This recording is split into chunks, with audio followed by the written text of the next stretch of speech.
Oxford vaccine produces a strong immunity response in patients. It was the announcement he was hoping for. This isn't it, right? This is far from it. But the head of South Africa's arm of the Oxford study is far from comforted. That's what keeps me awake at night now, that we're doing the study, first on the African continent, but we're doing it in the midst of a pandemic. She was vaccinated 2 weeks ago. Marty's team is testing the same experimental vaccine in the middle of a COVID-19 storm.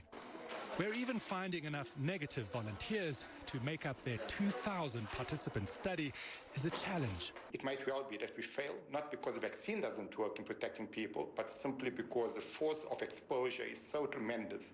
So this is really going to test the mettle of this vaccine. South Africa's number of confirmed cases now ranks among the highest in the world.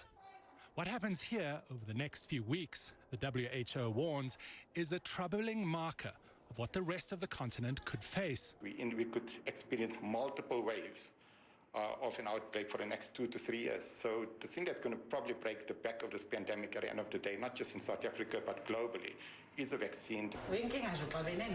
In just the last few weeks, nurse Neliswa Zozi has seen colleagues fall ill, family too. So by doing this, for me, it means a lot. Because we are not only trying for the community, we are trying for our lives also, for our families also. Her hours here at the trial site are long. Same for the team inside the lab, working 7 days a week, 16 hours a day. But no one is doubting their sense of purpose as cases surge, or the potential payoff when the South African results are expected to be released in November. If this vaccine works under these circumstances in South Africa, then this vaccine would work anyway. It's high risk, high reward. Exactly. David McKenzie, CNN, Johannesburg. 35 questions. The first questions are very easy. The last questions are much more difficult. Like a memory question, it's like you'll go person, woman, man, camera, TV. So they say, could you repeat that? So I said, yeah. So it's person, woman, man, camera, TV. Okay, that's very good. If you get it in order, you get extra points. Okay, now he's asking you other questions,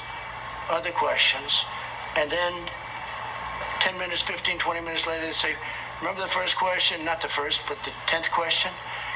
Give us that again. Can you do that again? And you go person, woman, man, camera, TV. If you get it in order, you get extra points. They said nobody gets it in order. It's actually not that easy, but for me it was easy. And that's not an easy question. In other words, they ask it to you, they give you 5 names and you have to repeat them, and that's okay. If you repeat them out of order, it's okay, but you know, it's not as good.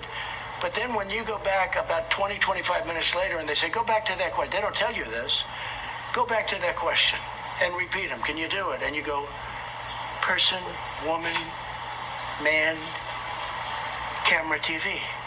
They say, that's amazing. How did you do that? I do it because I have like a good memory, because I'm cognitively there. Now, Joe should take that test because something's going on, and I say this with respect. I mean, it's going to probably happen to all of us, right? You know, it's going to happen.